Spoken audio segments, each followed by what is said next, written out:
साथियों, लोग कहते हैं कि मायावती किसी की सुनती नहीं है, अपनी ही चलाती हैं। इतना ही नहीं, लोग कहते हैं कि मायावती किसी पदाधिकारी की सलाह भी नहीं मानती है। इस पर भी बात करेंगे। लोग कहते हैं कि बसपा में कितना बड़ा पदाधिकारी क्यों ना हो और शिकायत मिलने पर उसे पार्टी के बाहर का रास्ता दिखा देते हैं। इस पर भी बात करेंगे।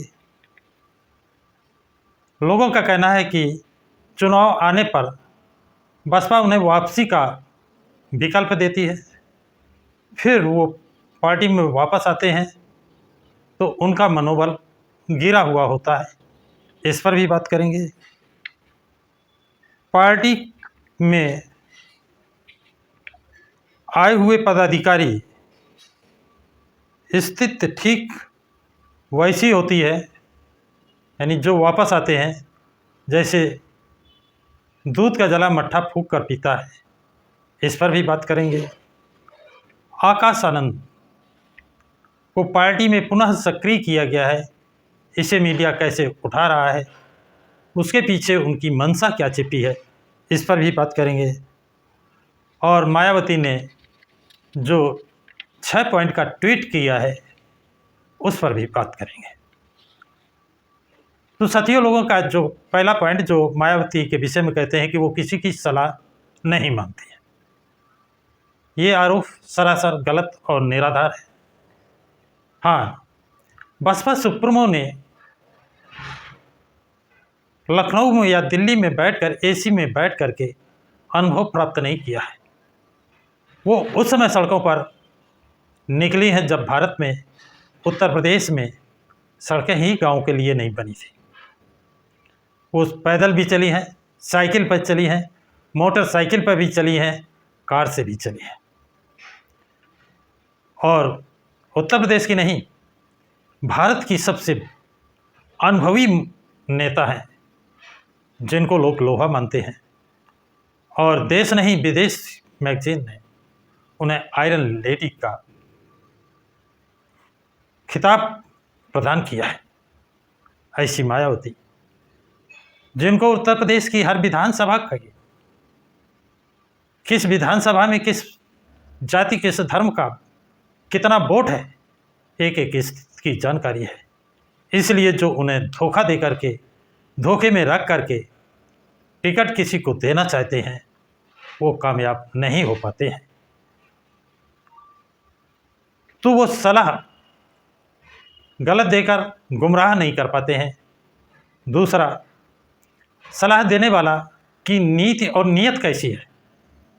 यदि उसकी नीयत अच्छी है, अच्छी कोई सलाह दे रहा है, तो वो निश्चित रूप से मानती है।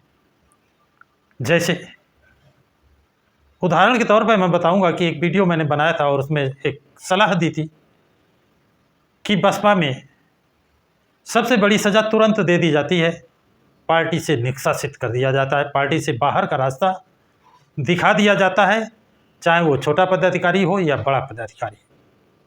उसको कभी शो कॉज नोटिस नहीं दिया जाता है, उसे पद से मुक्त नहीं किया जाता है, सदस्य नहीं बनाया जाता है, और चुनाव आने पर उसे पुनः बुलाया जाता है। कम से कम किसी की शिकायत मिली है तो शिकायत ये लगता है कि ये गलत है या उसने गलत किया है, तो उसे उस पद से हटा दीजिए, सिर्फ सदस्य बनाए रखें और उसकी शिकायत की जांच करा लें। यदि जांच में शिकायत सही पाई जाती है तो उसे पार्टी से बाहर का रास्ता बिल्कुल दिखा देना चाहिए, और जांच में शिकायत अगर झूठी पाई जाती है तो उस पदाधिकारी को जिस पद से हटाया गया है उस पद पर पुनः भेज देना चाहिए और शिकायतकर्ता के खिलाफ कार्रवाई होनी चाहिए, क्योंकि वो पार्टी की छवि खराब करने का काम किया। पार्टी में एक होनहार जो पदाधिकारी काम कर रहा था उसकी छवि धूमिल करने का काम किया है, तो उसने एक नहीं दो जघन्य अपराध किए हैं, उसको सज़ा मिलनी चाहिए। और आपने देखा भी होगा कि उस वीडियो का खबर है, ये मैं दावे के साथ नहीं कह सकता हूँ, लेकिन इस बात की जानकारी बसपा सुप्रीमो तक पहुंची है, कैसे पहुंची है ये तो वो जाने। हो सकता है किसी पदाधिकारी ने बताया हो, लेकिन अब जो निकाले नहीं गए उन्हें पद से हटा दिया गया है। तो जो लोग ये कहते थे कि वो सुनती नहीं, एक तरफा निर्णय ले लेती हैं, ये भ्रम दूर हो जाना चाहिए। सलाह अगर मानने योग्य है, सही है, सत्यनिष्ठा पर की गई है, तो निश्चित रूप से बसपा सुप्रीमो उसे मानती है। और बसपा सुप्रीमो को गुमराह करके यदि अपना एजेंडा थोपना चाहते हैं और बसपा सुप्रीमो ऐसा नहीं होने देती हैं, इसके लिए वो बधाई की पात्र है। अब बात करेंगे कि मायावती पदाधिकारियों की सलाह मानती नहीं है। ये भी बात गलत है, क्योंकि पदाधिकारी ही उनकी आँख नाक और प्रचार का साधन है। पदाधिकारी ही उनके पास विधानसभा या लोकसभा या जिला पंचायत या मेयर के प्रत्याशी लेकर जाते हैं कि बहन जी, ये अमुक व्यक्ति अगर इसको टिकट मिल जाए तो ये चुनाव जीत सकता है, और उसके पक्ष में कई तर्क प्रस्तुत करते हैं। अब वो तर्क कितने दमदार हैं, कितने थोथे हैं, क्योंकि राजनीतिक परिस्थितियां समय समय पर बदलती रहती हैं। हो सकता है उनके तर्कों में इतनी दम हो कि वो बसपा सुप्रीमो को संतुष्ट करके उस कैंडिडेट को टिकट दिलाने में सफल हो जाते हैं। लेकिन सच्चाई छिपती नहीं, वो सामने आ जाती है। पता चल जाता है इस कैंडिडेट का चयन किसने और क्यों कराया। और जब कैंडिडेट असफल होता है, फेल हो जाता है, तो उन पदाधिकारियों की जो इमेज होती है वो गिर जाती है। वो संदेह के घेरे में आ जाते हैं कि ये सीट जिताने के लिए इन्होंने कैंडिडेट घोषित कराया था या किसी अन्य लालच में कराया था। वो संदेह के घेरे में पदाधिकारी बसपा सुप्रीमो की आंखों में चढ़ जाता है, दिलो दिमाग में वो बात बैठ जाती है, और दोबारा फिर वो ऐसे कोई काम करना या कराना चाहता है तो वहाँ बसपा सुप्रीमो फूंक फूंक कर कदम उठाती हैं। तो वही लोग बसपा सुप्रीमो को बदनाम करने का काम करते हैं, जो कहते हैं बसपा सुप्रीमो उनकी सुनती नहीं, क्योंकि एक बार धोखा दे चुके हैं। इसके बावजूद बसपा सुप्रीमो ने उनको बाहर का रास्ता नहीं दिखाया है। ये उनकी मेहरबानी है, ये उनकी दयालुता है, ये उनकी दया है, ये उनकी करुणा है, और उसी के बलबूते पर वो पदाधिकारी फिर से ऐसा प्रयास करने का काम करते हैं। इसके अलावा बात करेंगे कि बसपा के कितना बड़ा पदाधिकारी क्यों ना हो, शिकायत मिलने पर उसे तुरंत बाहर कर दिया जाता है, उसकी जांच नहीं कराते। इस शिकायत में कितनी दम है। जैसा मैंने अभी पहले बताया कि बसपा सुप्रीमो को आपने एक बार गलत सूचनाएं देकर गुमराह करके कोई काम करा लिया, किसी का टिकट फाइनल करा लिया, लेकिन कुछ दिन बाद वो राज खुलकर सामने आ जाता है, और ऐसे पदाधिकारी की छवि बसपा सुप्रीमो की निगाहों में बिल्कुल गिर जाती है, और फिर उसको वो उसी निगाह से देखते हैं। कोई भी बड़ा पदाधिकारी अपने अधीनस्थ पदाधिकारियों को जिस निगाह से ईमानदार है तो उसकी छवि कुछ और होगी। यदि उस पर बेईमानी का ठप्पा लगा है तो उसकी बात करने की शैली ही अलग होगी। यही बात बसपा सुप्रीमो पर लागू होती है। जो ईमानदारी से काम करते हैं, पदाधिकारियों की घोषणा कराते हैं, टिकट की घोषणा कराते हैं, उनकी छवि नंबर 1 पे होती है। और जो बसपा सुप्रीमो को धोखा दे करके अपना हित सर्वोपरि रख करके किसी का टिकट फाइनल कराते हैं, कोई काम कराते हैं, तो उनकी छवि बिल्कुल धूमिल होती है। तो उनकी बात न मानना ये बसपा पार्टी के हित में है, बसपा सुप्रीमो मायावती के हित में है। अब अगली बात, चुनाव आने पर पार्टी से निकाले जाने और पार्टी छोड़कर गए लोगों को दोबारा पार्टी में वापस लिए जाते हैं। हाँ, ये है कि ये शिकायत थी कि किसी पार्टी के पदाधिकारी की शिकायत मिलते ही बिना जांच कराए उसे पार्टी के बाहर का रास्ता दिखा देते हैं, और जब चुनाव आता है तब कहते हैं जो पार्टी से निकाले गए हैं या निकल गए हैं वो वापस आ जाएं, उनको वापस लाओ। उन्होंने अपनी गलती की या नहीं की, गलती उनको एहसास हुई या नहीं हुई, पुनः वापस लिए जाते हैं।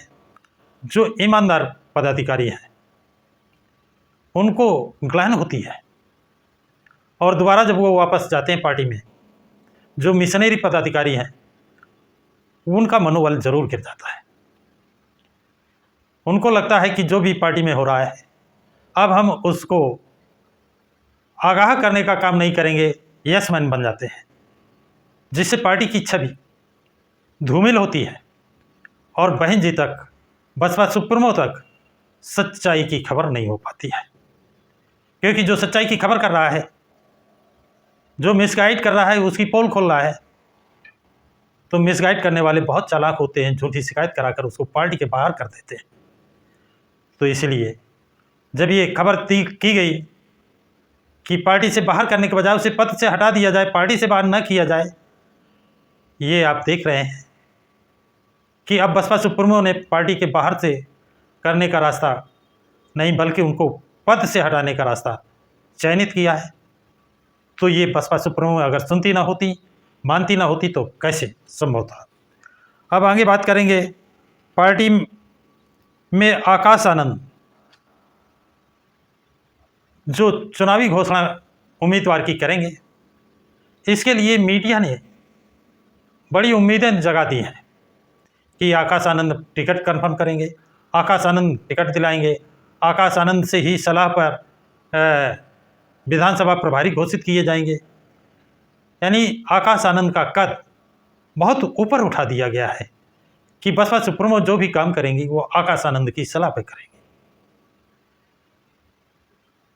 तो ये कद अभी उठाया गया है, और जब आकाश आनंद ना टिकट किसी को दिला पाएंगे, ना वो अग्रिम भूमिका निभा पाएंगे, तो वही मीडिया उनको धड़ाम से नीचे गिराने का काम करेगा और कहेगा बसपा सुप्रीमो ने आकाश आनंद के पर काट दिए। अरे भाई, पर लगे ही नहीं है, ज़बरदस्ती मीडिया पर लगा रही है, ज़बरदस्ती मीडिया उनको उड़ा रही है, और ज़बरदस्त मीडिया उनको नीचे भी गिराने का काम कर रही है। और बदनाम किसे कर रहे हैं? बसपा सुप्रीमो मायावती को। इसलिए बसपा सुप्रीमो मायावती ने 6 पॉइंट का ट्वीट किया और स्पष्ट कर दिया है कि आकाश आनंद की टिकट देने में कोई भूमिका नहीं है। टिकट मेरे द्वारा कंफर्म किए जा रहे हैं, मतलब मायावती द्वारा कंफर्म किए जा रहे हैं, और मायावती के निर्देशन पर ही आकाश आनंद जा कर के उन अभ्यर्थियों का नाम की घोषणा करेंगे, विधानसभा प्रभारी की घोषणा करेंगे, विधानसभा विधायक के उम्मीदवार की घोषणा करेंगे, लेकिन वो बसपा सुप्रीमो मायावती के निर्देशन पर करेंगे।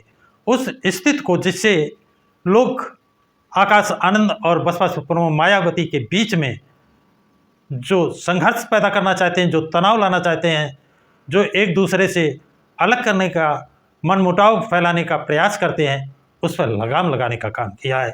ये बसपा सुप्रीमो मायावती की दूरदर्शिता नहीं तो क्या है। उन्होंने उन मीडिया चैनलों पर ताला लगाने का काम कर दिया है कि ऐसे मीडिया सिर्फ बसपा को बदनाम करने का, बसपा पदाधिकारियों में मतभेद पैदा करने का काम करते हैं। उनसे दूर रहें, सावधान रहें। तो बसपा सुप्रीमो को यदि सलाह देने वाला सही सलाह देता है, उसकी सूचनाएं सत्य पर आधारित हैं, और उन सूचनाओं को बसपा सुप्रीमो स्वयं जांच करती हैं, जांच कराती हैं, यदि सही पाई जाती है तो उन पर अमल करती हैं, और ये सूचनाएं झूठी पाई जाती हैं तो ऐसी झूठी सूचनाओं को जो प्रचार प्रसार करता है, चाहे वो पदाधिकारी हो, मीडिया चैनल हो या कोई भी हो, उसके प्रति बसपा सुप्रीमो सचेत रहती हैं और पार्टी के पदाधिकारियों, कार्यकर्ताओं को सचेत रहने की चेतावनी भी देती हैं।